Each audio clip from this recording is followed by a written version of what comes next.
नमस्कार, आप देख रहे हैं एफएम न्यूज और मैं हूं आपके साथ प्रिया पांडे। बुलेटिन की शुरुआत करते हैं खबरों से। खबर जहां पर मुख्यमंत्री पुष्कर सिंह धामी ने नई दिल्ली में केंद्रीय नागरिक उड्डयन मंत्री राममोहन नायडू से भेंट की। इस दौरान दोनों ने उत्तराखंड में हवाई सेवाओं की सुदृढ़ीकरण और राज्य के स्थानीय उत्पादों के प्रचार प्रसार पर विस्तृत चर्चा की। इस अवसर पर हाउस ऑफ हिमालयाज के तहत हवाई अड्डों पर कियोस्क स्थापित करने का निर्णय लिया गया, जिससे प्रदेश के उत्पादों को देश विदेश में नई पहचान मिलेगी। साथ ही नई दिल्ली में मुख्यमंत्री धामी ने उड्डयन मंत्री से मुलाकात की है।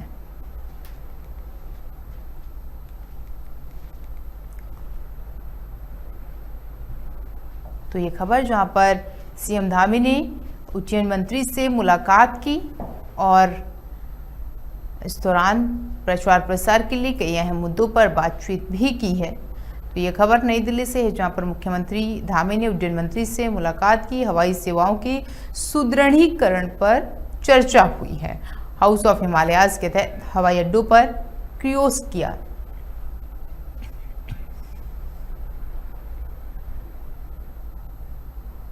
और इसी खबर पर ज्यादा जानकारी के साथ ब्यूरो चीफ आशीष डोभाल हमारे साथ देहरादून से जुड़ गए हैं। आशीष, जिस तरीके से मुख्यमंत्री धामी ने ये मुलाकात की है, उड्डयन मंत्री से मुलाकात की है और इस दौरान तमाम जिक्र किया गया है, क्या जानकारी इससे संबंधित आपके पास?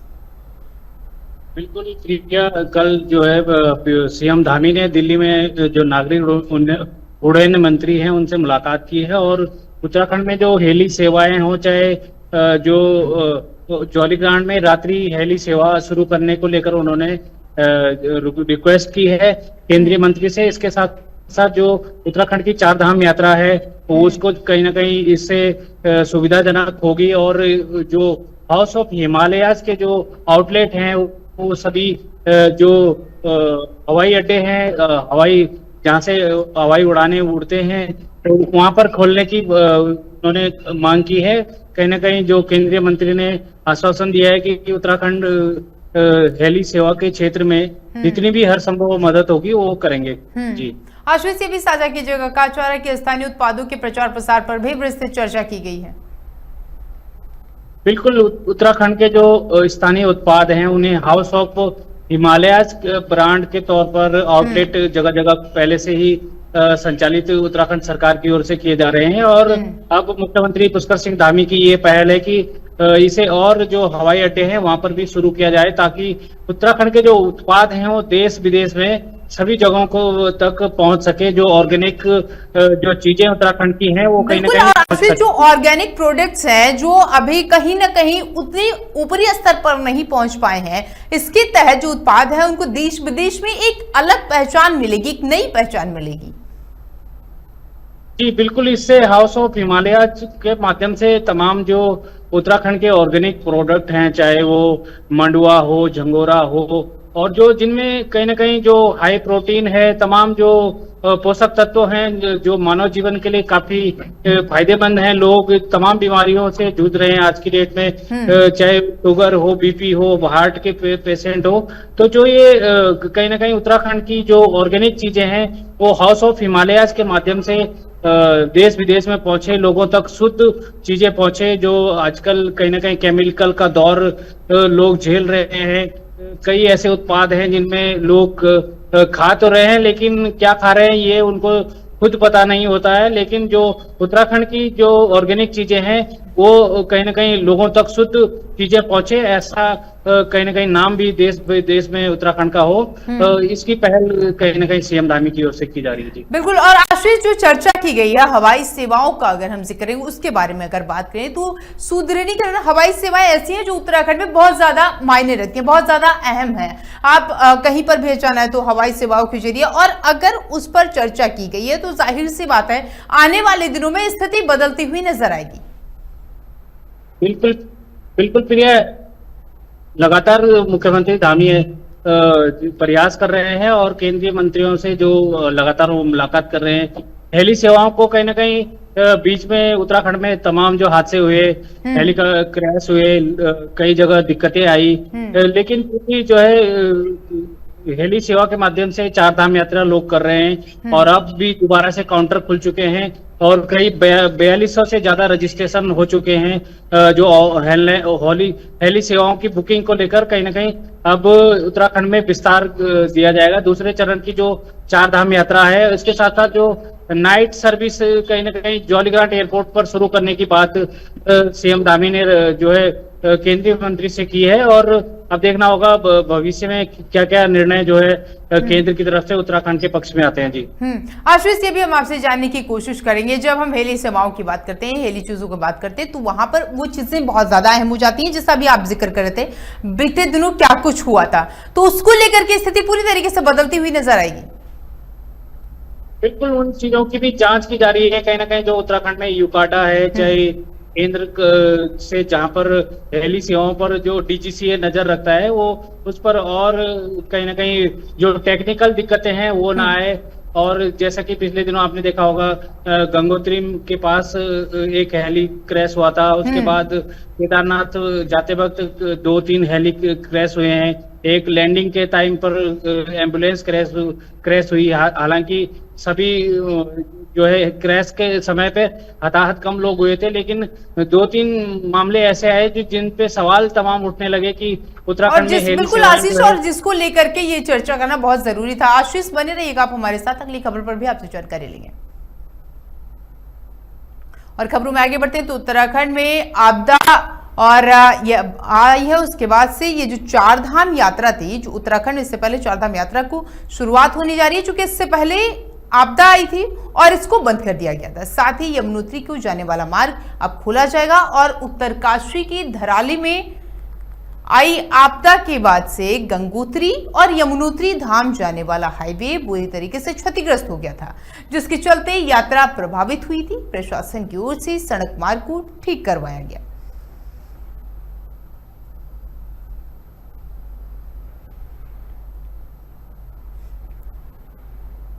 और हमारे ब्यूरो चीफ आशीष डोभाल लगातार हमारे साथ बने हुए हैं। आशीष, उत्तराखंड में जो आपदा आई उसके बाद से चारधाम यात्रा बंद कर दी गई थी और अब इसकी फिर से शुरुआत है, क्या जानकारी है आपके पास? बिल्कुल प्रिया, चारधाम यात्रा पिछले 9 सितंबर से लगातार जो है फिर से शुरू कर दी गई है और 4 में से 2 धाम और हेमकुंड साहिब की यात्रा लगातार संचालित की जा रही है।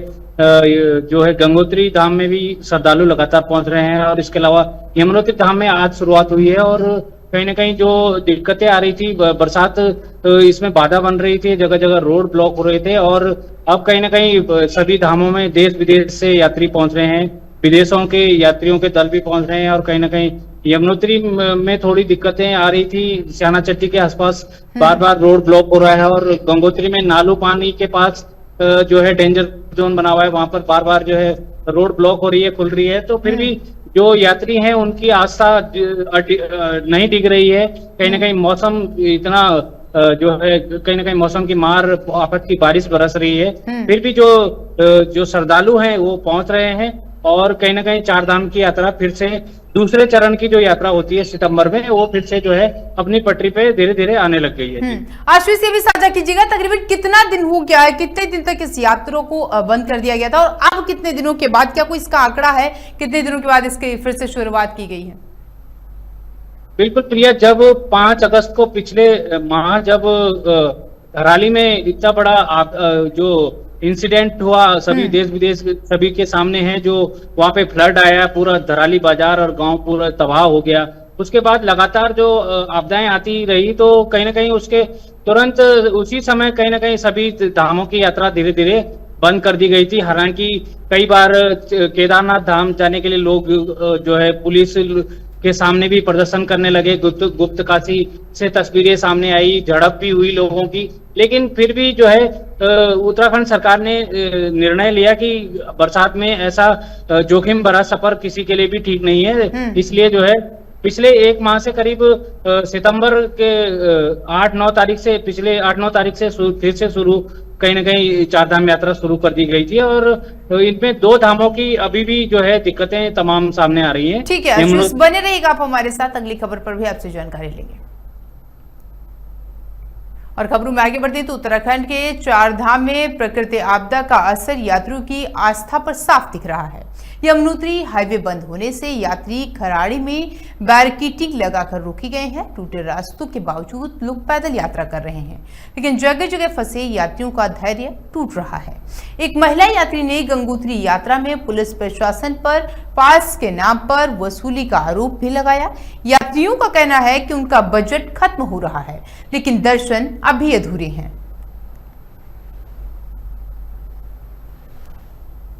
तो एक खबर उत्तरकाशी से, जहां पर आस्था पर आपदा का यह प्रहार देखने को मिल रहा है।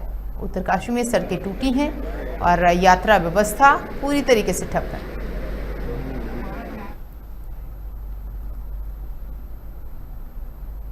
और आशीष लगातार हमारे साथ बने हुए हैं। आशीष, जिस तरीके से यह आस्था पर आपदा का प्रहार देखा गया, उत्तरकाशी की अगर बात करें तो सड़कें टूटी हुई हैं, यात्रा व्यवस्था पूरी तरीके से ठप है, यात्रियों का धैर्य भी टूट रहा है। क्या जानकारी है आपके पास?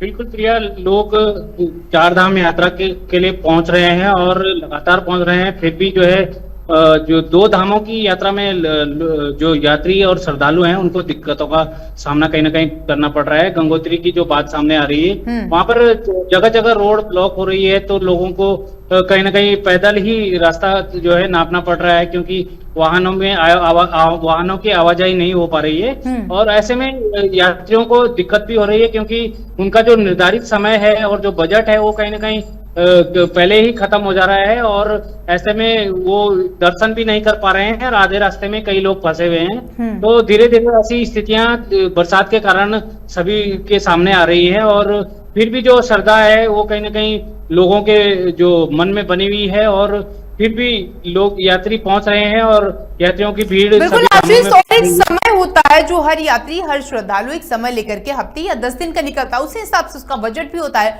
और जब वो यहाँ पर आते हैं, रास्ते की स्थिति क्या है वो सब देख रहे हैं, प्रशासन पूरी तरीके से लाचार है। ऐसे में उनका जो गुस्सा है, उनका जो प्रशासन पर आरोप है, वो कहीं ना कहीं सही है।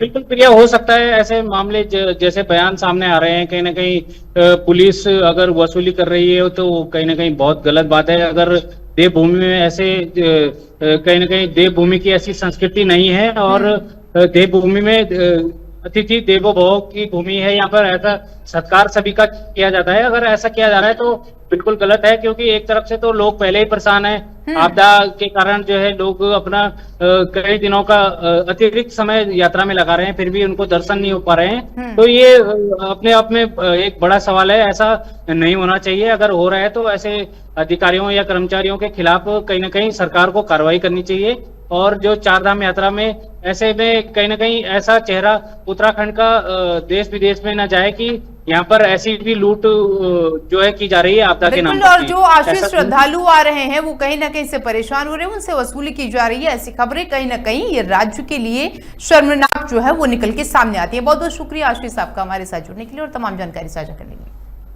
खबरों में आगे बढ़ते हैं, खबर जहां पर मुख्यमंत्री पुष्कर सिंह धामी ने कृषि और उद्यान विभाग के अफसरों के साथ बैठक कर आपदा प्रभावित किसानों की मदद की समीक्षा की। उन्होंने उत्तरकाशी में सी ग्रेड फलों की खरीद 3 दिन में शुरू करने और एप्पल मिशन के तहत किसानों को अधिक से अधिक मदद देने के निर्देश दिए। बैठक में अफसरों के वेतन की दिक्कतें दूर करने के लिए शासन को प्रस्ताव भेजने और उद्यान विभाग में खाली पदों की भर्ती जल्द पूरी करने के आदेश दिए थे। सरकार ने दोहराया कि इन विषम परिस्थितियों में किसानों को हर संभव मदद दी जाएगी।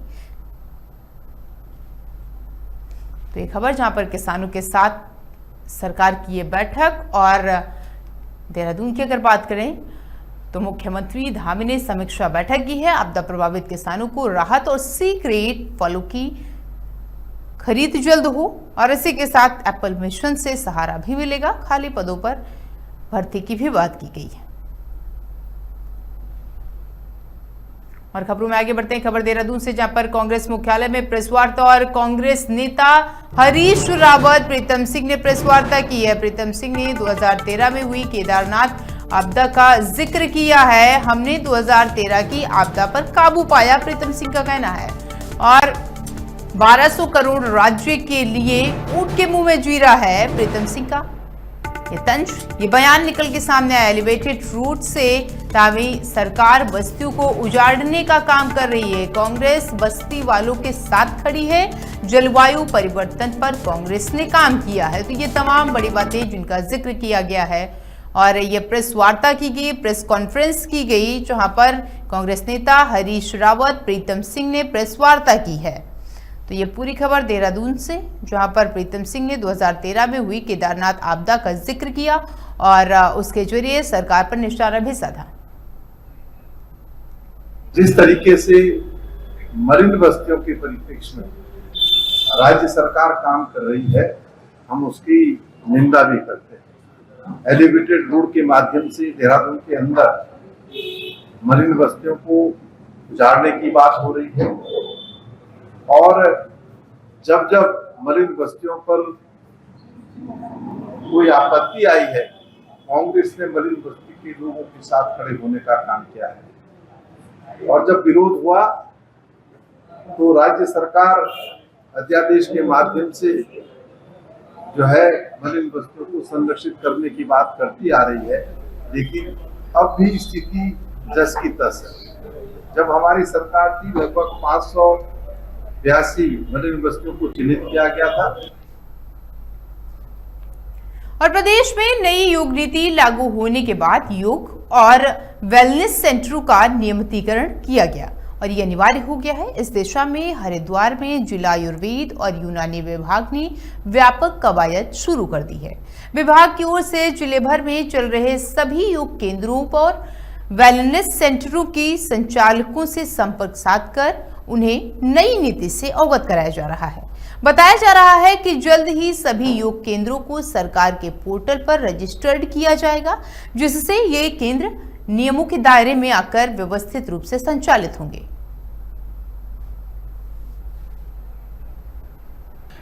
जनपद हरिद्वार में संचालित योग और नेचुरोपैथी सेंटर्स के संचालकों को आमंत्रित किया गया और इस योग नीति के बारे में बताया गया। साथ ही हमारे द्वारा उनको अपनी सरकार पोर्टल पर रजिस्टर करने के लिए भी प्रेरित किया गया। इस पोर्टल पर रजिस्टर करने से उनको भविष्य में सरकार के द्वारा जो सब्सिडी दी जाएगी, अपने सेंटर्स को डेवलप करने में जो सहायता दी जाएगी, उसमें भी मदद की जाएगी। अभी तक पूरे स्टेट में कोई भी ऐसी नॉर्म्स नहीं थे जिससे कि हम उसकी सुविधाओं का आकलन कर सकें। जनपद हरिद्वार उत्तराखंड की तो ये खबर हरिद्वार से, जहां पर उत्तराखंड में नई योग नीति लागू हुई है और हरिद्वार में योग वेलनेस सेंटरों का रजिस्ट्रेशन अनिवार्य किया गया है। योग केंद्रों को सरकारी पोर्टल से जोड़ना अब जरूरी होगा।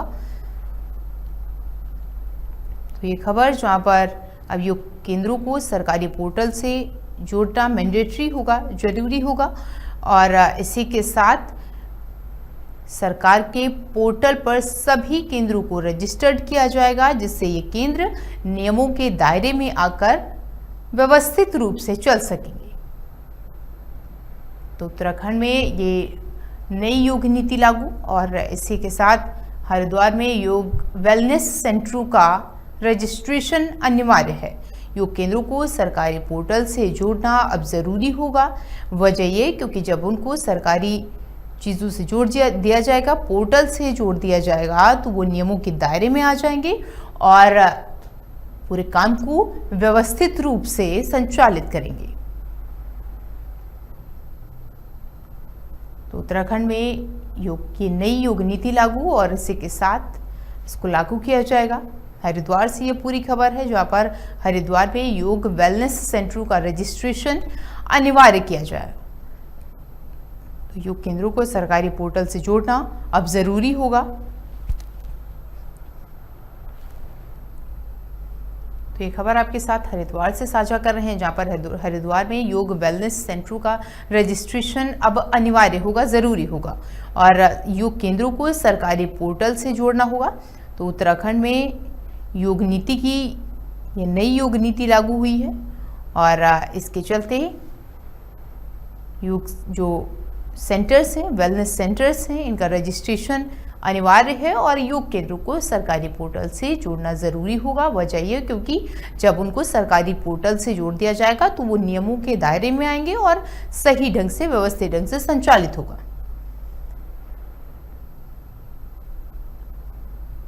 तो ये खबर आपके साथ हरिद्वार से साझा कर रहे हैं, जहां पर हरिद्वार में ये नई योग नीति और इसके तहत हरिद्वार में योग वेलनेस सेंटरों का रजिस्ट्रेशन जरूरी होगा। तो योग वेलनेस सेंटरों का रजिस्ट्रेशन अनिवार्य होगा, ज़रूरी होगा और योग केंद्रों को सरकारी पोर्टल से जोड़ना अब ज़रूरी होगा। तो जब सरकारी पोर्टल से इस योग केंद्र को जोड़ दिया जाएगा तो शासन प्रशासन की नज़र रहेगी, आला अधिकारी की नज़र रहेगी और जिसकी बाद से जिसका परिणाम ये निकल के आएगा कि सारी चीज़ें नियमित रूप से व्यवस्थित रूप से संचालित होंगी।